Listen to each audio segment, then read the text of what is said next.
এইভাবে ভগবানের অনেক অনেক লীলা কথা আছে, সেই সমস্ত কথা তোমাকে শোনাবো। এই পৃথিবীর মধ্যে তো নানা মুনির নানা মত, তাই না?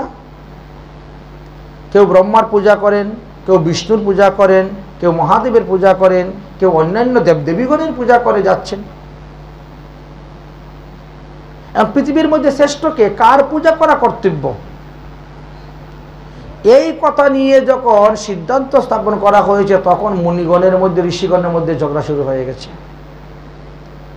কারণ প্রত্যেকের নিজের ইষ্ট দেবতাকে তারা বড় করে রাখেন। আমার কাছে আমার ইষ্টদেব বড়, আমার কাছে আমার গুরুদেব বড়, আমার কাছে আমার আচার্য বড়, অন্যের কথা শুনব না। এই নিয়ে একটা দ্বন্দ্ব শুরু হয়ে গেল। সমস্ত দ্বন্দ্বগুলোকে সমাধান করার জন্য তখন মধ্যস্থ হলেন ভৃগু ঋষি।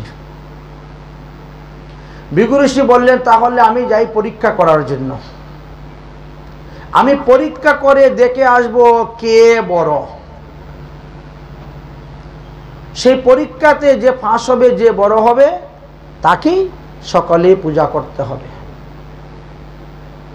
তুমি তোমার ইষ্টের পূজা করো, তথাপিও তার পূজা করতে হবে। আচ্ছা, ঠিক আছে। ভৃগু ঋষি এখন রওনা হয়েছেন।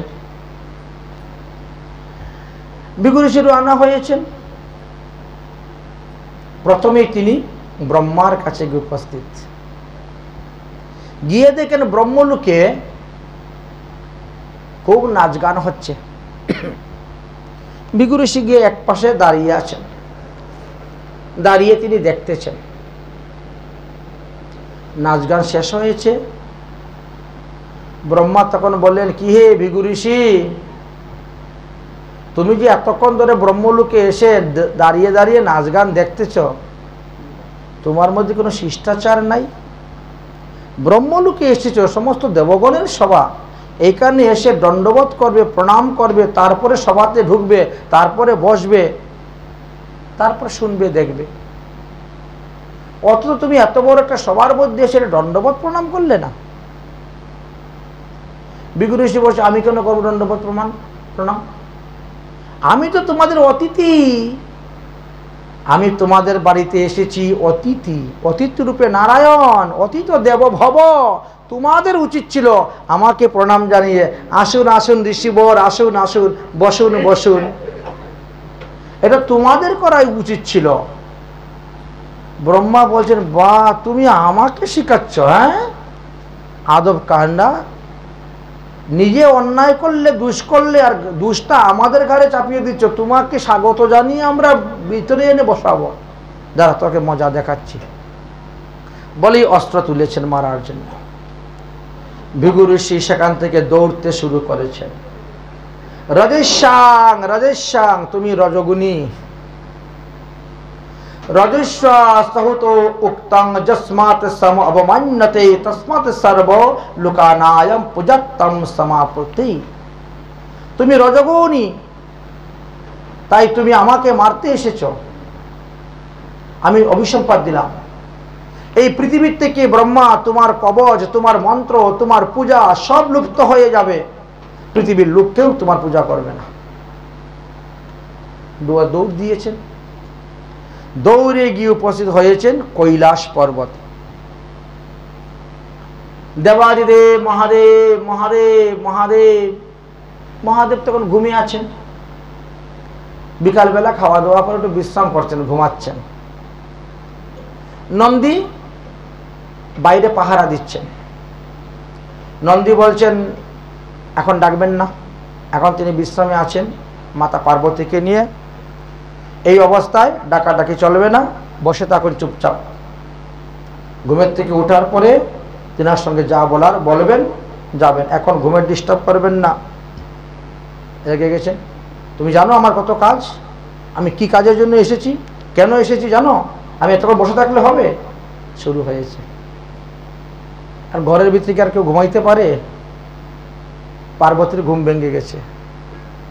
পার্বতী মহাদেবকে বলছেন, দেখো তো আমাদের দরজার সামনে কে ঝগড়া করতেছে, গেটের সামনে। এমনি মহাদেব বেরিয়েছেন। দেখেন নন্দীর সঙ্গে খুব তর্কাবর্ত করছে। আরে ভিগু ঋষি আপনি এসেছেন, এই নন্দী চুপ কর। আরে ভিগু ঋষি এসেছেন, আরে আসুন আসুন ঋষিবর, আসুন আসুন আসুন। আহা হা, আমার কত সৌভাগ্য, আমার ঘরে আজকে ভিগু ঋষির আগমন। আসো বন্ধু আসো, খবরদার আমাকে ছুবে না। তোমরা স্বামী স্ত্রী এক পালনকে স্বয়ং করে এখন আসছো আমার ছোঁয়ার জন্য। হ্যাঁ, আমি ব্রহ্মচারী মানুষ, আমাকে ছুবে না। গায়ের মধ্যে ভস্ম ছাই মাখো, হাড়ের মালা গলায়, আমি সদাচারী পবিত্র মানুষ, আমাকে ছুঁতে খবরদার ছুবে না, দূরের থেকে কথা বলো যা বলার। মহাদেবেরও ক্রোধ হয়ে গেল, আমার বাড়িতে এসে আমাকে শাসিয়ে যাচ্ছে, আমার অত বদনাম করে যাচ্ছে। এই ত্রিশূল হাতে নিয়ে নিয়েছেন মারার জন্য। ভিগু ঋষি তখন দৌড় দিয়ে পালায়ন আর অভিসম্পাদ দিয়ে দিলেন। নারী সঙ্গ মৃত্যু ঔষধ যস্মৎ অবমান্যতে জুনি লিঙ্গ স্বরূপে তস্মাৎ তস্য ভবিষ্যতি।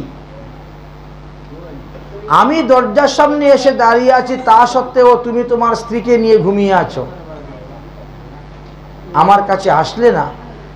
তো যাও, পৃথিবীতে তোমরা জুনিয়র লিঙ্গরূপী প্রকট হয়ে থাকবে, ওই রূপেই লোকে পূজা করবে। তাই তো শিবলিঙ্গ পূজা।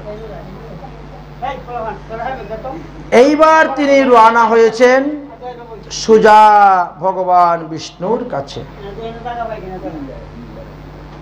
ভগবান বিষ্ণুর কাছে রওনা হয়েছেন। গিয়ে দেখেন লক্ষ্মী বিষ্ণুর পদসম্ভাষণ করতেছেন, বিষ্ণু ঘুমাচ্ছেন। গিয়েই বুকের মধ্যে লাথি মেরে দিয়েছে। লাথিকে বিষ্ণু উঠেছেন, আহা ভিগু ঋষি এসেছেন, কখন এসেছেন আমি বুঝতে পারি নাই। আমার এই পাষাণ হৃদয়ের মধ্যে আপনার এই কোমল চরণটা লেগেছে, নিশ্চয়ই ব্যথা লেগেছে। আরে লক্ষ্মী জল নিয়ে আসো, ব্যথা লাগলে আমরা জল দেই না? জল নিয়ে আসো, পা ধুইয়ে দাও। আহা, ভগবানের এই রূপ দর্শন করিয়া একেবারে মোহিত হয়ে গেলেন।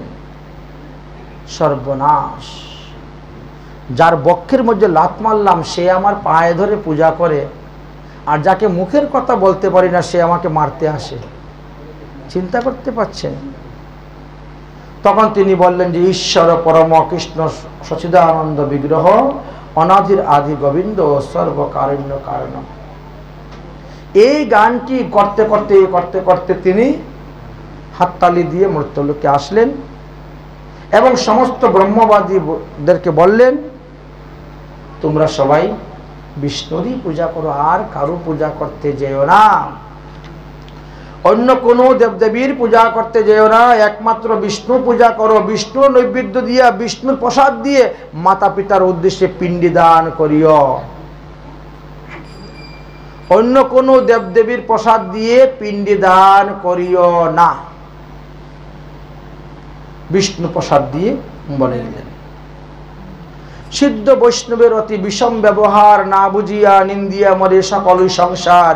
বৈষ্ণবের ঠাই হবে যার অপরাধ, কৃষ্ণ কৃপা করিলেও সে ভজনেতে বাদ। অবেদ দৃষ্টিতে কৃষ্ণ বৈষ্ণব ভজিয়া, যে কৃষ্ণ চরণ সেবে সে যায় তরিয়া। হেন বৈষ্ণবের নিন্দা করে যেই জন, সে দুঃখ পাইবে জীবন মরণ। বিদ্যাকুল তপস্যা বিফল তাহার, বৈষ্ণব নিন্দা করে যে পাপিষ্ঠ দুরাচার। পূজাও তাহার কৃষ্ণ না করেন গ্রহণ, বৈষ্ণব নিন্দা করিবে যেই পাপিষ্ঠ জন।